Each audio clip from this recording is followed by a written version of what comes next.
stars of My Hero Academia.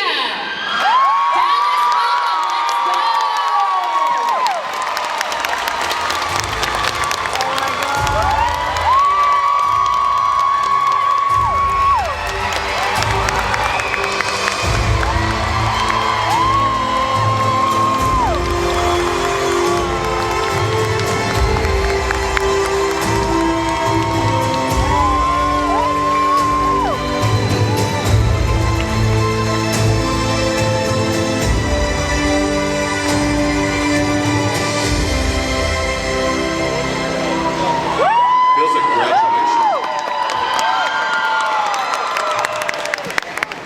man, that music gets you pumped. Let's just give him a second. Hello? Oh, hi. What's up, Phoenix? What's happening?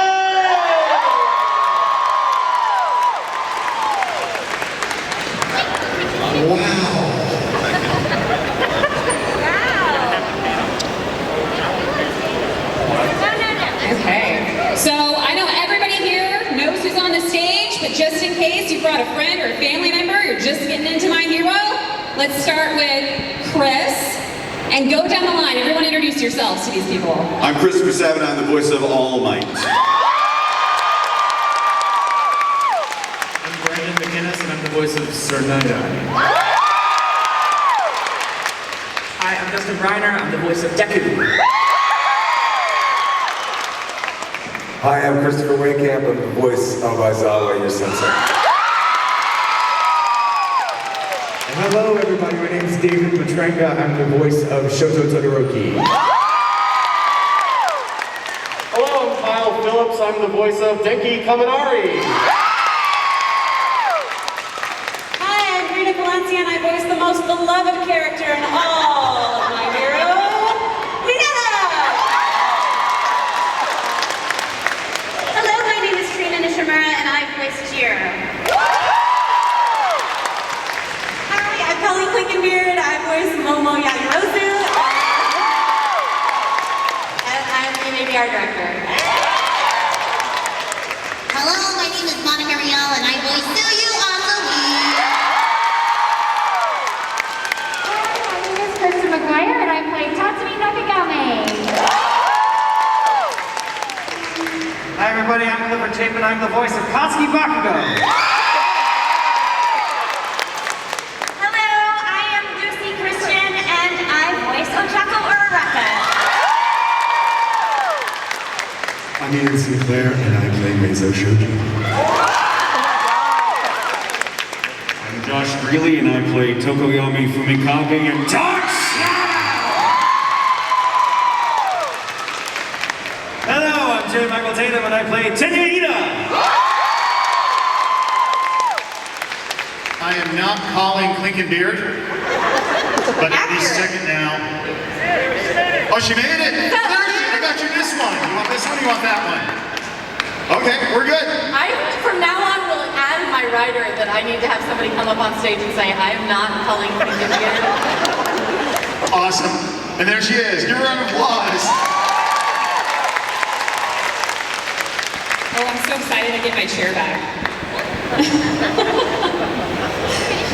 So guys, if you have any questions for all of our panelists, please come line up with me. Do not crush me in your rush. I know it's coming. And while we're all lining up, I'd love to ask you guys up on the stage to let me know what you think about this show has drawn everyone in to so much, to make it such a phenomenon. It is a question for everybody on the stage. There's so much about the show that I think makes it popular, and actually I think that's why it is so popular, is because there is so much about this show. It's a show that has a character for everybody, and even beyond that, it has some aspect of a character for everybody. If you don't think that you would want to be in the hero track, then you can be in the support track.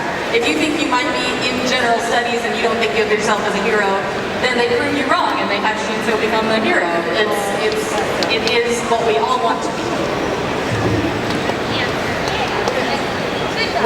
We're just going to keep having this line. It's going to go all the way out in the back of Fan Expo and into the road.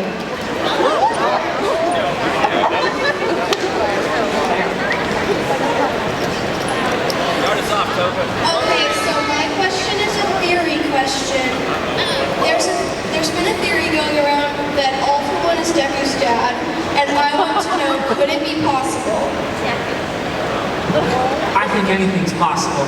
With a little elbow grease and the right mindset. And hey, the boy needs a father. The boy has a father.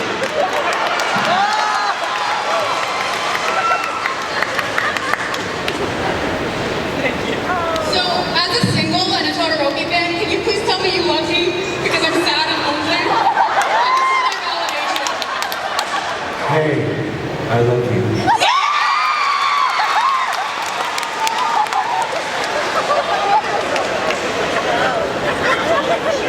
That's more than he said to Momo. That was uncalled for. What is one of the most interesting or cringiest things a fan has ever asked you to say in your character's voice? Or anybody? I once, as Denki, had to talk about Kirishima and something about the clap of my butt cheek. It was a whole paragraph, and it was silly, but it was fun. I'm glad you enjoyed it. What was the sign for butt cheeks? Thank you. Clap of the butt cheeks. So it's pretty obvious. My Hero Academia is, as in, like, very important. So therefore, during the first season, for those that auditioned for ours, did you guys know that this was going to be big? Or were you just surprised that it blew up like it did?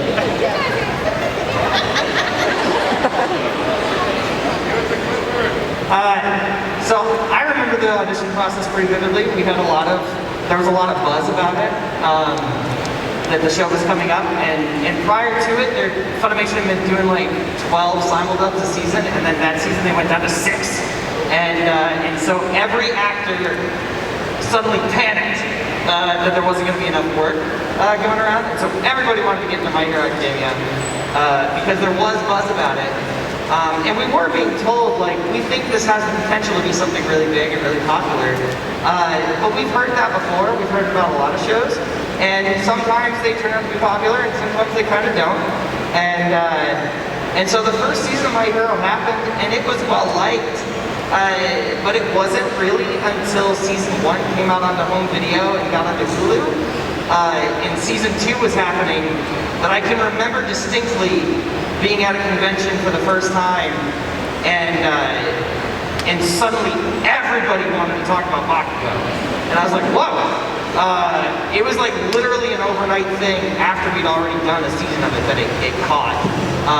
So we did have an inkling that it could be something amazing and become what it is. But at the time, we just didn't know for sure that it would. And it is amazing to see that it did.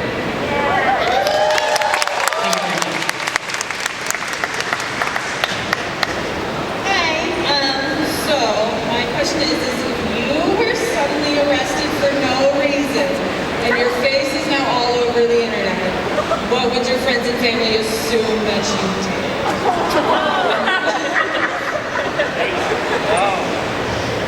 That I finally discovered Henry Cavill's address.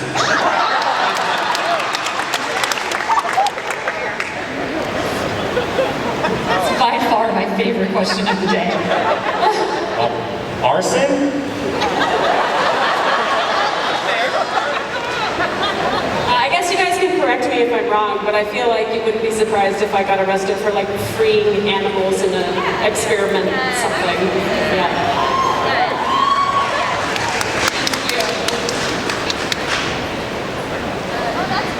Hang on, Monica has an answer. I said it under my breath, but murdering Chris Sabat. I love you, Christopher. Thank you. If your characters didn't have quirks, what do you think they would major in college? Accounting. Manufacturing. Oh, I said accounting. What was yours? Manufacturing. Physical fitness. I'm not really sure what Tenny would major in, but I'm pretty sure he would be a TSA agent. I'm gonna go with psychology. Tokoyami would invest in making blackout curtains. I think Dickie would not go to college. He'd take a year off to explore Europe, go backpacking, get life experiences, with the intention of going to school when he got back, and then he would just deliver pizzas or something.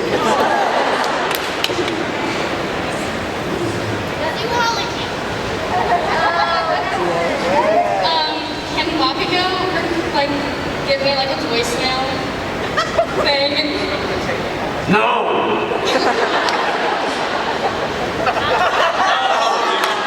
That's exactly how that interaction would probably go. Yeah, that was meant to be. Do any of you secretly cosplay as yourself? No! I'm cosplaying as myself right now. Yeah. This is how I cosplay. But that's not in secret. Yes, it is. Yes, it is. You've been left to interpret that for years. So, I have not finished season 5 of the anime. Can someone give me a huge spoiler?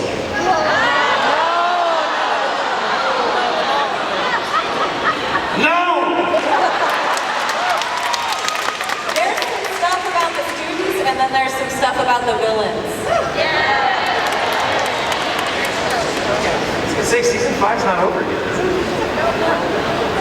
None of us have finished season 5. You spoiled it. I don't think it goes tall enough. Drop the book. That was for Chris Sabat. Thank you. Hey everybody. Hey. What was the hardest thing you all went through when you first started your career, and how did you get through it? I have a really good one for this because I got in through open auditions, which is kind of like a cattle call, and I didn't know anything about voice acting. I just sort of rolled in and I was like, la la la, did the thing, well that was cool, bye, and they called me back in, and I was like, I must be pretty good. And then I didn't book anything for a year and a half, and I was like, I must suck. So I started taking a lot of classes and things like that, and I still take classes, like 2 to 3 a year. And so for me, the hardest part was learning that if you want to make it as a voice actor, you do in fact need to know how to act. So that was my hardest part of my career, was learning how to take it seriously. Well, and I think, because I had a similar experience, it was 2 years of like auditioning before I actually got a featured character of any kind, which was Nina Tucker in Full Metal Alchemist. Thanks, Colleen. But yeah, it's also that acceptance of the fact that you're going to get a majority of just rejection. Because that's what acting is. You have to audition and you audition and you audition and you get rejection after rejection after rejection after rejection. Then you get something, then you continue to get rejected, rejected, rejected, rejected, and something, gay, gay, gay, over and over and over again. And that's really hard and continues to be really hard. It's nice when you have people like Colleen was really supportive of me from the get-go. I also remember going into an audition one time and thinking like, man, if I don't book this, I should just give up. I totally suck.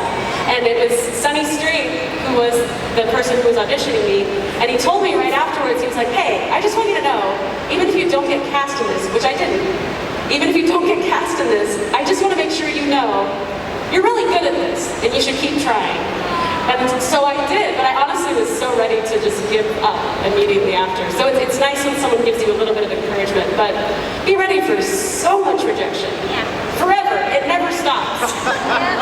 Well, and the best advice any of us can give you on dealing with that is that don't take it personally, because it's so easy especially when you're starting out, to take it personally. Like if you don't get a role, it must mean that you're not good at this, and that's not it. You can be the best actor they've seen in weeks, but if you're not who they have in mind for the role, or if you're not who they're looking for, there's nothing you can do about that. So it's not personal. You're just not who they were looking for, and eventually you will audition for the person who is looking for you. So yeah, that's the biggest thing to learn. It's not about you. I mean, it sucks when you need the work and you're not getting work, right, of course. But it doesn't mean you're not an actor just because you don't happen to have a role at that moment.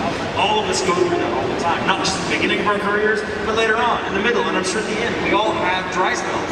And times where we can't get arrested in this industry, unless we find Henry Cavill's address.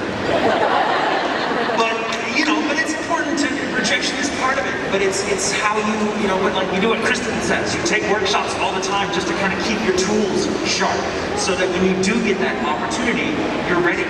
But yeah, that's the hardest lesson any actor in any facet of this business has to learn, is not to take rejection personally, because you're going to get it 90% of the time. It's also, I think one of the things that comes to mind for me about this question is, it's a marathon, it's not a sprint, and you have to remember and focus on the things that you can control instead of the things that you can't. I think early on, and I still have bouts of, you know, trying to figure out how to make things happen that aren't really within my control, and I lose focus on, oh, you know what, I can do this if I focus on this. And then the other thing that I think about is, even no matter where you get to in your career, you always have to keep putting yourself out there. Keep meeting new directors, keep introducing yourself, you know, showing that you can do something else, or you can do this, or that you've got flexibility here vocally, or whatever it is. So yeah, it's a constant sort of dialogue with yourself throughout your career.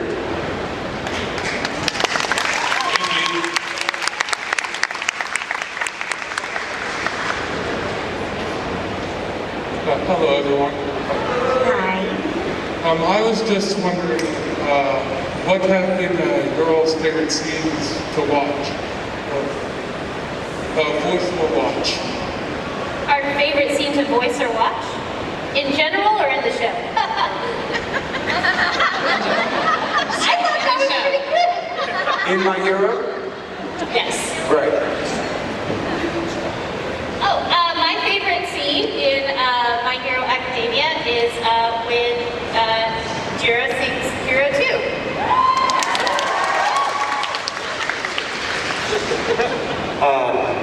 Mine would be second half of season 4, when Jiro is nervous about doing the Festival of Blame, and Denki pumps her up and like gives her the motivation she needs to like go for it. I was very excited to record that scene. That was great to watch. I have several favorite scenes, but the one that gives me chills every single time I watch it is when it's Izuku versus Todoroki, and when he gives Todoroki the impetus to actually finally use his fire, and you get that like great moment with the thing, and it's so, it gives me chills every time. How many of you have seen Heroes Rising? Yeah! Could be more of you, but okay. My favorite scene is the Bakugo Deku team-up. This season, no spoilers. There's a scene with Aizawa where we finally get to see him do more than just grumble. And getting a chance to do the scene, a lot of fans were telling me about Shirakumo, and so I was sort of ready for it, but I wasn't really ready for it, you know? But just getting a chance to act in it and see it, and finally dig into Aizawa a little bit was really cool. Watch season 5 if you're not watching. One of my favorite scenes was Ochako versus Bakugo. I love the dorm room episode because I made all of you cry. No, it really is a great episode, and I actually got to help Colleen by directing on that particular episode. So it was the first time I got to see my colleagues do their jobs, and they're all freaking amazing. And it was a really special moment, so I love that episode. I really enjoyed when, no spoilers, when Hobbs teaches Tokoyami a new move. And very liberating one for him at that as well. It's really cool. So I did also just want to thank you very much for lowering the mic. I think very short. I feel you. So thank you. But okay, so I'm a freshman at Texas State, and I'm also starting voice acting. Thank you. So, I guess, what kind of words of encouragement or advice would you guys have for me? There are 3 things I tell every aspiring voice actor, and those 3 things that I really suggest you study are, number 1, acting, because there is a lingo that we use, there's a whole vocabulary that we have. The other one is singing. Even if you think you can't carry a tune, being able to breathe from your diaphragm and control your instrument is really difficult, and singing lessons help you with that. The third, and I know a lot of people hate the idea of this, but improvisation is so huge in what we do, because there's a lot of times we might finish our My Hero session early, and back in the day when we were actually in the studio, they would walk you around to the other studios and be like, hey, do you need this person for this or that? So you have to be able to become a grandma, become a dog, become a little boy, become a space alien at the drop of a hat. Improv helps a lot with that. My favorite example of that was actually you voicing Mira Jane in Fairy Tale. You were doing demon mode, and it was a whole session, and Monica, after her voice was thrashed. You know, Monica is very high pitched, but after that session she was, hey, I'm Monica Rial. So then, It was like very Mara Leona before Mara Leona was a thing. yeah, and so it was great. It was like, hey, let's shop this voice around, this voice that no one's ever heard to all the other studios. It was great. I always recommend too, especially because you're in school, if your school offers any sort of radio courses, taking radio courses would be great because it teaches you microphone technique. I would also just add to that and say it is a challenging profession, but I want everybody to know there is room. There's room for more voices. There really is. And the best thing I can do to encourage you right now is wherever you're at, there's nothing stopping you from making your own thing. Get together with your friends and have fun. If you have friends that are makers and that like to create and do graphic design and various things, you guys can make what you want and put it on the internet. Like you can share your work. You don't have to wait for somebody to offer you a job to have fun doing this, is what I would like to tell you. Yeah, find a community. That's so true, and I just want to add to that by saying, like, it's true that in this business, we're creatives. Actors are uniquely at the mercy of other creatives. We're waiting for them to create the roles for us to get a chance at. But there's no reason for us to wait. I mean, find the community, make your own stuff, learn to do all of it. Write, direct, learn to do all of it, because the more you can do, the more you get to do. So please, and also, this is anyone that wants to get into acting of any kind, make peace with the idea of looking ridiculous, because that is where your best work will come from every time. Don't do it to look good or be the coolest person you know. Do it to be embarrassed, because that is the truth of the character you're playing every time. One of my favorite quotes on acting comes from a book called And Then You Act, which I highly recommend you read. It's by Anne Bogart. I'm sorry, what is it called? It's called And Then You Act. And she says, and I'm paraphrasing, if you are not sufficiently embarrassed by your work, odds are it isn't worthy of note. Take that to heart and really learn what that means. Also, Thank you so much. No, come back. I want to add, this is for anybody that wants to do voice acting. This is free. You can do it anywhere. Read out loud, because you have to be able to co-read, like on demand. We don't usually get to see the scripts before we do what we do. So the more clearly you can read out loud, the better. It's free, it's easy. You can record yourself doing it and listen back. Read everything. Read your Facebook statuses or Twitter or whatever you need to do. But read out loud and be really comfortable with reading out loud, because I feel like that's something a lot of new actors actually struggle with when it comes to having to voice act for the first time. Because you're acting and you're looking at a screen and there's flaps and you're trying to follow directions. There's a lot going on. So if you can do that without having to really think about it, that will really benefit you. Thank you so much.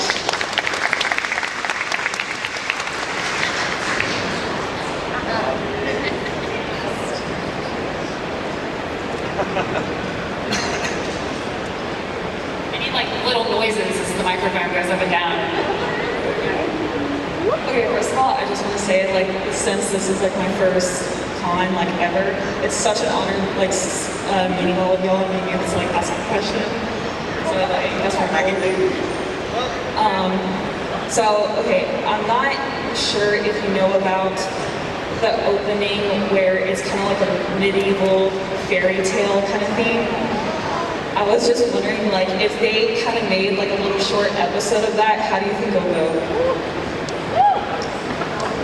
I think that's really funny because I asked for one. I too saw that and I was like, oh oh my gosh, please make them like D&D or something like that, and then we get to see the action play out of them dressed like that. That would be so awesome. We don't have any sort of power like that. Forgot what your actual question was. I was just excited to be on the same page as you.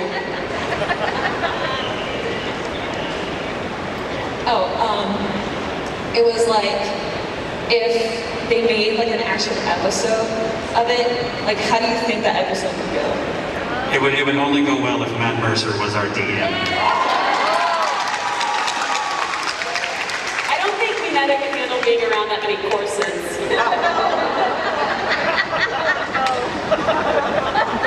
I feel like Bakugo wouldn't play, but the people that were playing, like Denki and Kirishima, would be making a character in it that was Bakugo. And so Bakugo would be like, stop putting me in your game! Oh my god, I want to see Kirishima D&D as Bakugo. Like, create a brawler.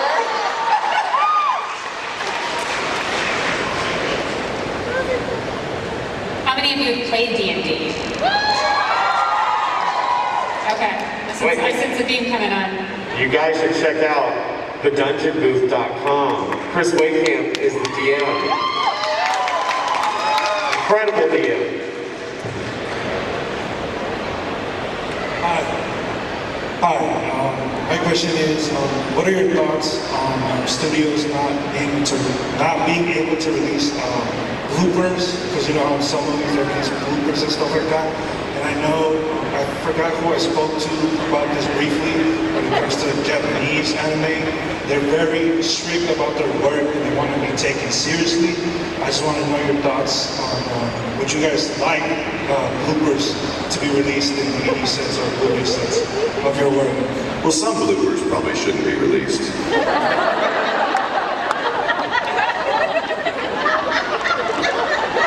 That's just like that's a great general disclaimer. I tried to get to the mic before him. We love being funny in the booth. We love being funny with each other, and it's always really fun to get to do things like outtakes. But in truth, what we want most of all is for the licensors, the people that make the anime, to be happy and proud of what we're doing too. To me, it's whatever makes them happy and makes us feel like we are doing justice to what they created. I'm happy to be a part of that.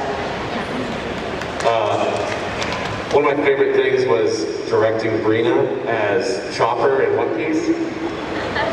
And every time she would mess up, hearing Chopper go into a string of like profanity. That was pretty great. I'm sure a lot of you have seen the Bakugo bloopers, right? Yeah. Those are still my favorites. And fun fact, I wrote all of them except for the one that Ian did. Ian made up his on the spot, his Where's That Handsome Devil Bakugo. That was an Ian Sinclair original.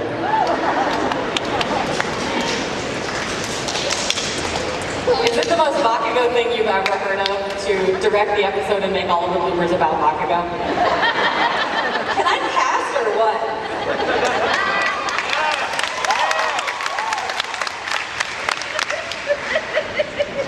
Hi.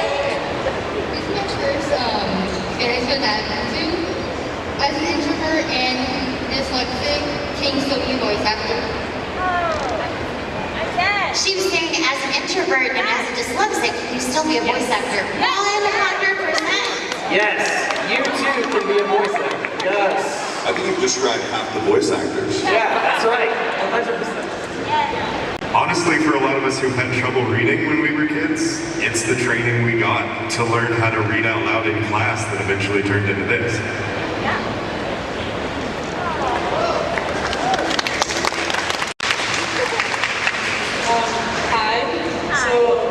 I know you guys are in a lot of amazing projects, but how do you manage doing all those projects at the same time? You broke Colleen! I always just make a joke that I don't have free time, so Yeah. Especially for those of us that are parents on top of everything else. I think the only real key to that is learning how to say no, which is still something I'm trying to figure out. But for a lot of us, I think, yeah. The other thing is, like, we're actually not usually in all of those projects at the same time, thank goodness. They're usually like spread out during different seasons and things like that. But I would say most of us probably are known for our time management skills. I will say this though, and I think many of the other actors on this panel will agree with me. Raise your hand if you've ever been in a session and you've done a voice and the director's gone, well, let's grab a reference right quick. Yeah. So there are times when we'll go in for a session and we're doing lots of characters and lots of shows, and we'll start recording and we'll think like, oh yeah, I know this character, I know this character.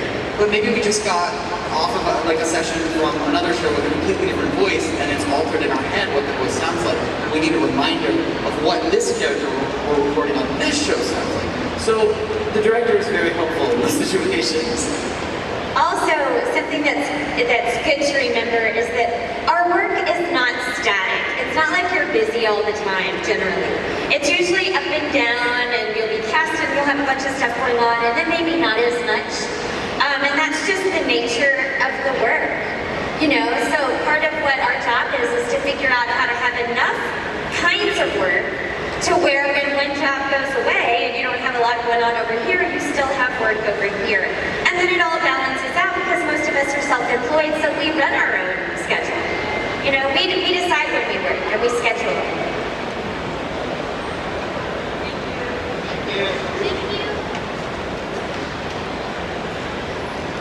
This is a weird question. So there's a scene where Aizawa and Prison Mike are together and they adopted Shinso and Eri. Do you think that could happen in the show? Or should happen? I think that the most important thing about theories like this is that everybody gets to have one. And if there's one PSA I could give everybody, it's just accept everyone's ships. Just accept them. And stop fighting each other about it. Please. Let the ships sail. Let them sail.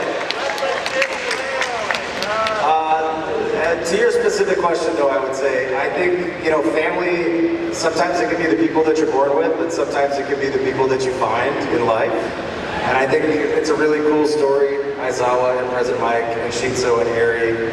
I love them as a family unit, me personally. And, you know, for you personally, it may be something different, but I love it. And thank you guys for always asking me about it, because it's great.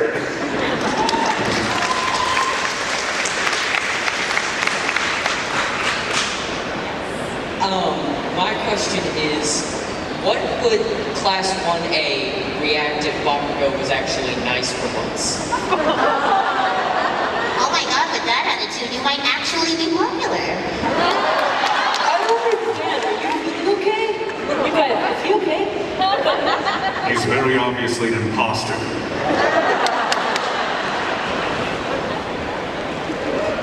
Wow.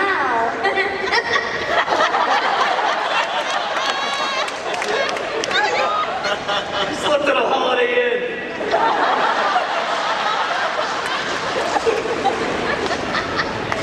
Thank you. Are we friends now? Are we friends now? Are we friends now? No! Yes, this is my question. What are y'all guys' favorite Marvel or DC characters? Batman. Batman, 100% Batman. The best Batman, in my opinion, is the Batman from the Batman animated series from the 90s. The greatness of Kevin Conroy is truly my Batman. There is no better Batman, I don't think. My favorite comic series is Superman Red Sun. I'm on the constant search for the Superman Red Sun figure. It doesn't exist anymore, I guess, but Superman Red Sun is my absolute favorite. I'm an Iron Man kind of gal.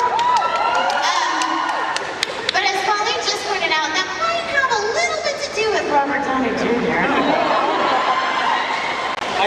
remember you seeing Robert Downey Jr. in his black, like, tank We all top. went to the movies together when it came out, a big bunch of Funimation people, and when he's like got his tank top on and he's hammering and he's all sweaty, everybody turned around and went, it's like, thanks, friends. Doctor Strange. Spider-Man. I've been reading X-Men since I could read. Owen Wilson's character in Loki. Mobius is such a boss. Never been so attracted to Owen Wilson before. There was something very different about him in that TV show. He really stepped it up. Thank you. Oh, I got wipes. Yes. Thank you. Hi, my name is Connor. I'm the android sent by Cyber. And I just want to say, I'm going to be the next Bakugo. Come and take it! If you want to, I can also be sure to turn Loki. I think we just had an audition. What?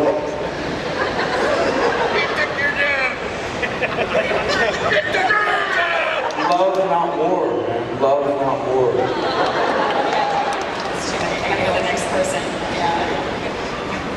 I am here!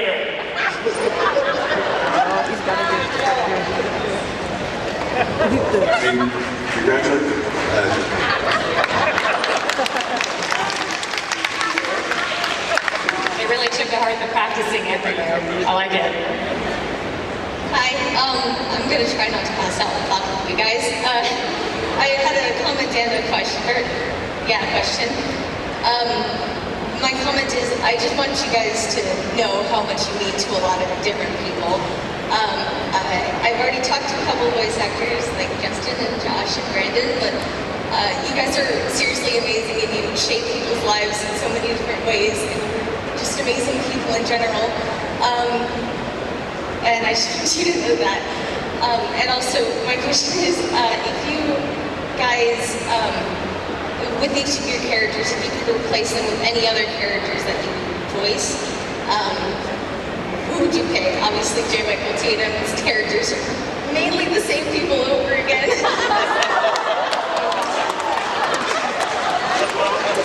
It was so positive, and then all of a sudden. Hey, it's not a bad thing. It's not a bad thing. Erwin Smith from Attack on Titan is the same as Ina. No, well, yeah, kind of. To be fair, they're all type A personalities, and most of them wear glasses. So they're not wrong. Not a very inspired casting on Colleen's part when she was like, hey, you want to play Ina? He's basically you if you walk fast. You do walk fast. It's the booth where Colleen will laugh at something Ina's doing on screen, and I'm like, what's so funny? She's like, you do that at the airport. I'm like, what are you talking about? So yeah, any of my characters are interchangeable and they'd be just as fine. Anyone could be Ingenium except Skiyama from Tokyo Ghoul. No one give him that power, please. I think that Mineta and Mad Moxie could change places. They're both pervs.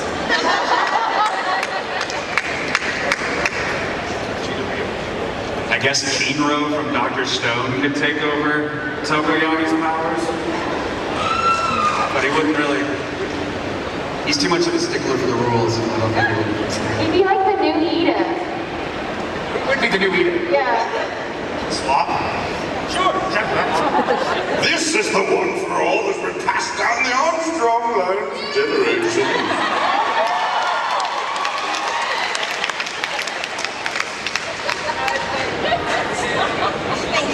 Thank you. Hey guys, before we take another question, can we just get a round of applause for our amazing signer over here? Yeah.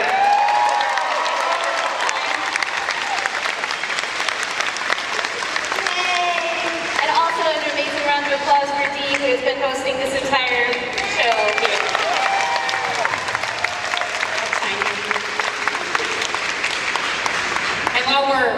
on this subject. I'm just going to let you guys know that we are a little over halfway through. I'm really sorry if you do not get to ask your question, but you are completely welcome to follow them back, whoever is at their booths, so that you can continue to bask in the My Hero Academia-ness of this day. So I'm gonna take a twist on another person's question. What if Deku was a little meaner, like? Yeah, I'm tough. Yeah, I got a quirk now. What are you gonna do about it? Also, it's like a big talking of some hi. Can you imagine Justin in a street fight? Yes! Yes, I can! You guys, I'm going to tell a really quick story about the time Justin Ryder saved 3 of us from a mugger in Portland, Oregon. are you telling the truth? This is true. Yes. We were all getting into an Uber, and some guy rolled up on us and was like, I want everyone to give us like $20 or I'm going to do something not nice. And Justin was like, no, we're out of here, grabbed the person and just shoved them out of the car. Very calmly closed the door and was like, we should go.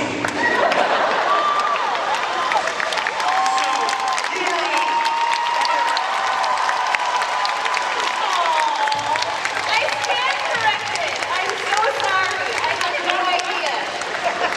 I'm so sorry. Think about Justin. You don't always see it coming, but it's there. I'll get you. Justin, when you did that, did you break any bones? A few, yeah. Speaking of other members of the cast who are also real-life heroes, I don't think many of us would be up here today if it hadn't been for Leah Clark and her and Oliver helping making sure that most of us were vaccinated. Real hero there too.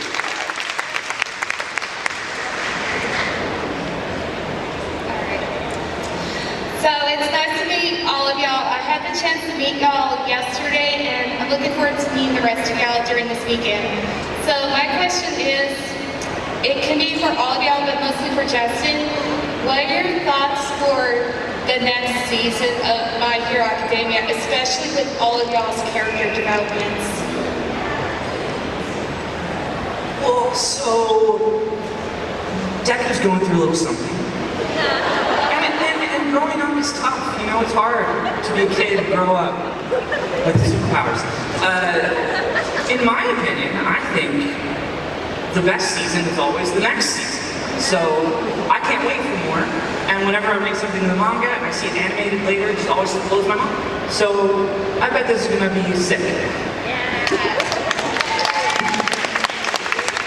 I'm excited for season 6 because maybe after Genki does some more stuff in season 6, Funko will decide that he's good enough to get a Funko Pop.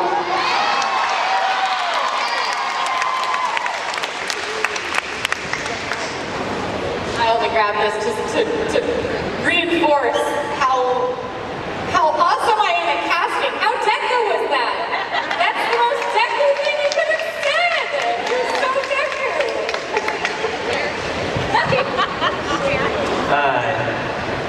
All What's that say about me, Colleen?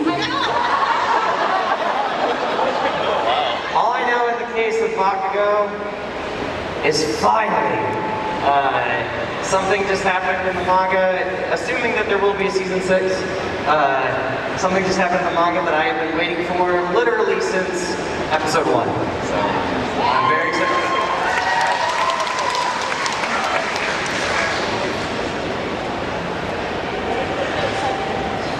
Thank you guys, and y'all guys rock, especially you, Christmas Event.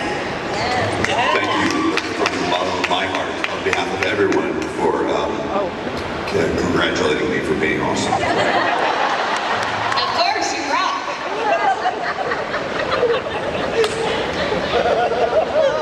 Guys, I'll be going now. My question is, if My Hero Academia was a reality TV show and no one had quirks, how would that play out? If it was a reality TV show and no one had quirks, so just a reality TV show.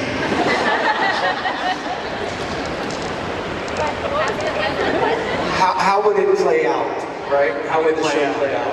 It would probably be like the real world, right? You know, because they put a bunch of people that have nothing in common in one house and then film them, which is just a recipe for disaster. But I feel like in the dorm room, like you see little snippets of it when they're all just kind of hanging out. I don't know, it'd be kind of cool. But you would cause trouble. Every episode would be the dorm room episode all over. I feel like season 4, especially like the whole night-eye arc, would play out very much like The Office. And Talk to Me would be that like kind of annoying chipper neighbor that just like pops over like Kimmy from Full House, you know, and just like comes over and just like, hey guys, and I was like, who are you? Why are you here? You don't even go here. Thank you so much.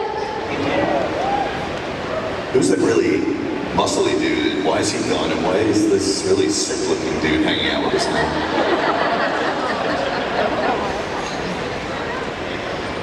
My question is, if Class 1A got cork switches, what cork would you not want to have? I don't think I want sticky balls. I'm sorry. I'm sorry.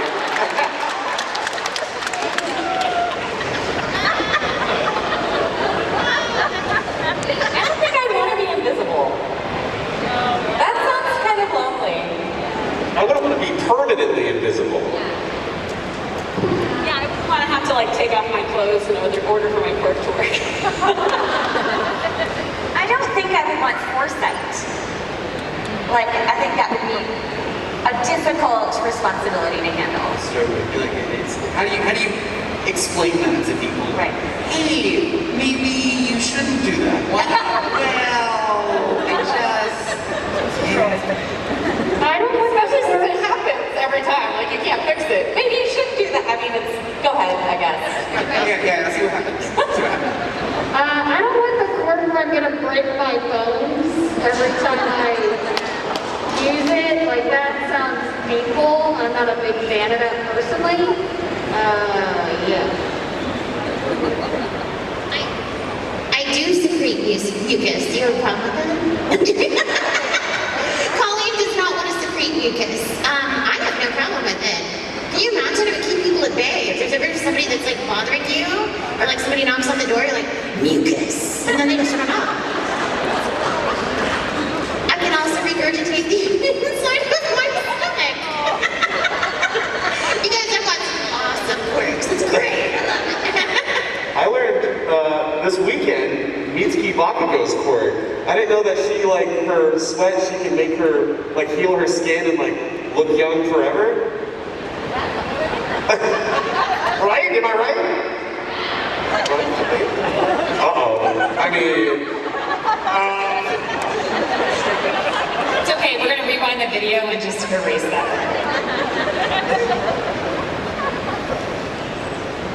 Thank you.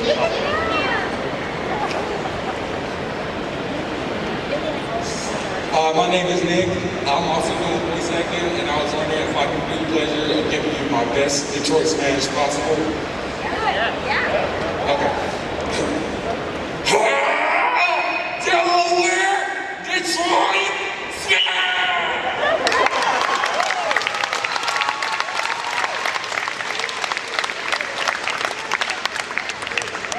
Then you just walked off like a boss. That's how you do it. Hi, you know how Bakugo and Deku don't get along in the show? Is that real?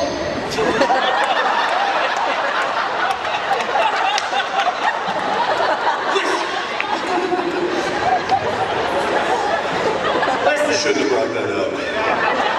We were just waiting for somebody to do that, and I have tried to be Justin's friend for years. Listen, when you've been at it as long as we have, you've heard it all before. The broken promises, the lies. And it really all started when Cliff tried to mug us in Portland. Yeah! How much that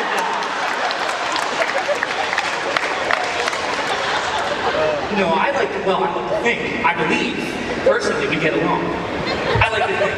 Absolutely. Okay. 100%. It's amazing how often people come up to us and are like, wow, you guys are like really friendly and like nice to each other. It's like, yeah, it's almost like we're actors. Thank you. Thank you.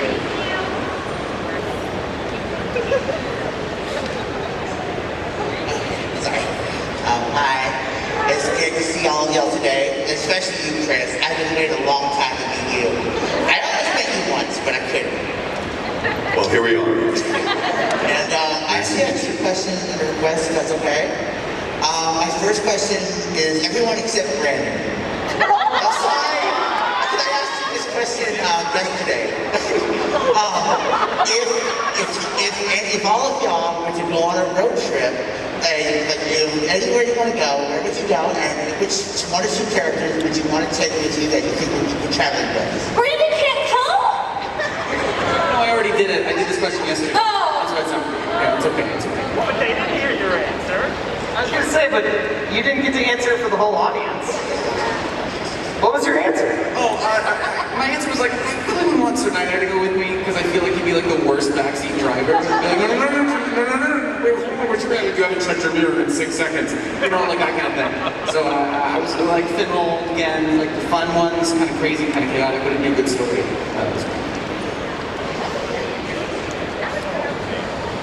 I don't know, I feel like I would want Night-Eye. Like, he'd be the one person I want, because if he could tell me that I'm not going to get in a car crash today, then I know I'm going on this trip. He can tell you there's traffic too. Be like, Yeah, don't take I just don't want to talk to him. I hadn't thought about that. Yeah. Yeah, but Waze can tell you if there's traffic or not too. I would want Guy Rosie because you'd be able to fix anything that was like happening. Like, oh, this part is messed up. Yeah, it'd be awesome. You guys are thinking about this the wrong way though. It's the road trip. So I would want Denki's the driver and of the Baku squad, and I would just want the Baku squad, and we'd all just hang out and play Smash Bros and stuff. Wherever we went.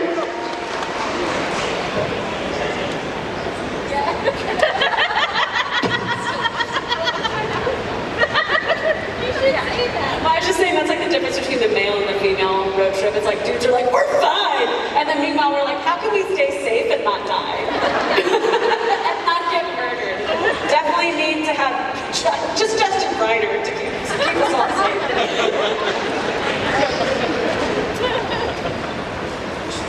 Question number 2 is, I don't know if y'all are familiar, have any of y'all seen the animated cartoon Jackie Chan Adventures? Yeah.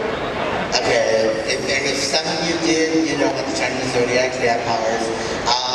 If you could choose one of the magic talismans of the Chinese zodiac to go with your quirk, which one do you think would be compatible? Like I told Justin, his quirk is see the money, he's always breaking his bones, that you can have the horse for healer. And I think maybe for like Bakugo, he could have combustion, the dragon. So, which one do you think would be compatible with your quirks? Is there a sloth? Is there like a real sleepy, like a sleepy sloth? There is a rat, goat, a monkey, a shapeshifter. I'm gonna choose a sloth.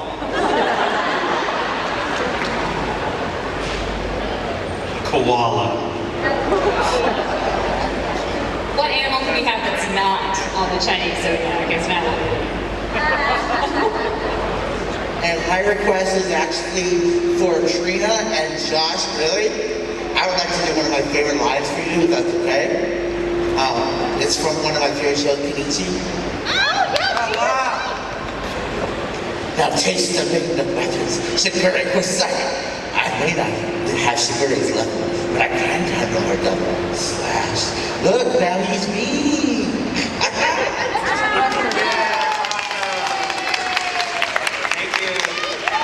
So, yes, we only have a few minutes, so let's get in here. This one is mainly for I've always actor, but it can be answered by everybody. Who's your favorite student in class A1 and who's your least favorite student? There's an asterisk at the end of that that says, other than Bakugo. What was the end of the question? I'm sorry. Who's your most favorite student in class A1 and who's your least favorite student? Okay, Chris, the actor, his favorite student is Tokoyami by far. I love Tokoyami. I love any time Tokoyami's on screen, I'm like, more Tokoyami, more Tokoyami. He's like the Hulk. I just want to see him Hulk out all the time. Mr. Aizawa doesn't have any favorites. He doesn't play favorites, but I will say, something is wrong with that Mineta boy.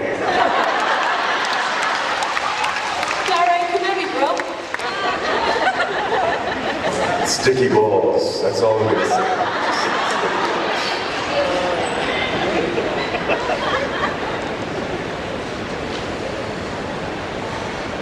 I love you, Aizawa. I love you too, thanks so much. Hey, real quick, I was talking to old Denki last night, and he has talked me into doing a TikTok. And he suggested that I do it on this panel. Would you guys be okay with being in my first TikTok? Okay, yes, it's my first. Okay, so what I want you guys to say is just say, hey Ian, join TikTok. And then I'll go, okay, and it'll be a thing, and then I'll join TikTok, okay? So it's just, hey Ian, join TikTok. Let's practice, 1, 2, 3. Perfect. Okay, I'm gonna take off my mask and we're gonna do it on through. This is the best wallet group ever. It's fantastic. All right. Well, I gotta turn it around like an old man. Okay. 1, 2. No.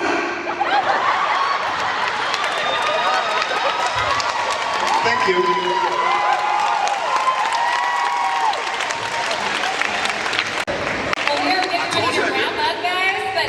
Maybe each of you could give us your favorite one-liner as the final part of our panel today.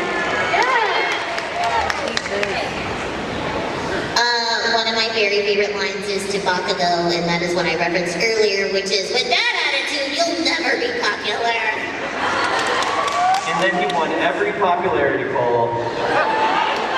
Mine sounds really dirty out of context, but I swear this is a real move. Like binging balls in whatever they touch.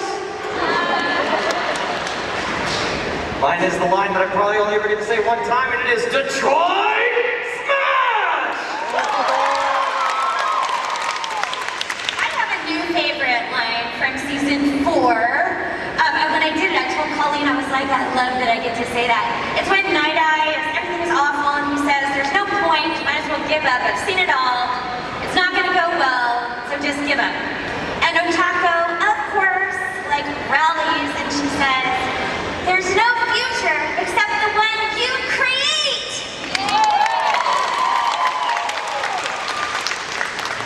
I'm just happy anytime I talk.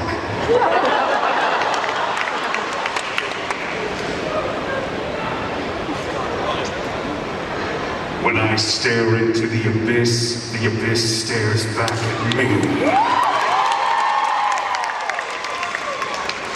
Aizawa says this in almost every episode. You guys ready?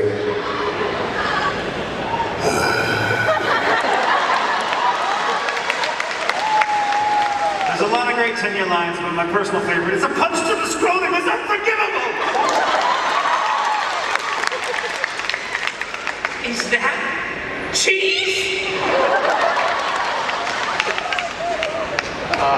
This is only my favorite line because he was proven so wrong in the end, but it's all might chose wrong after all.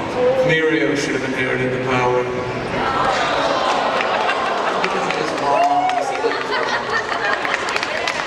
This isn't my favorite line, but this is actually Chris Wickham's line that he always asks me to say, and he loves me to do this, so I'm going to do it here in front of all these people. It's me, the symbol of sweets. Get it?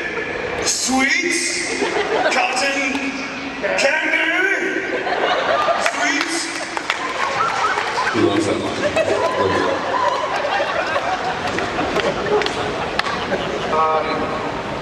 My name is not Five Weenies.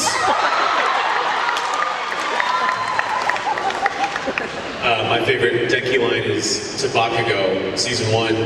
You know, we basically just met you, so it's kind of telling that we all know your personality is flaming crap mixed with garbage. What did you say? I'll kick your ass!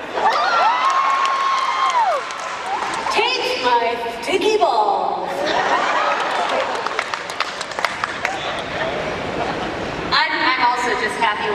talk. Since we're wrapping up, I will say the thing that Momo says that I actually genuinely want for all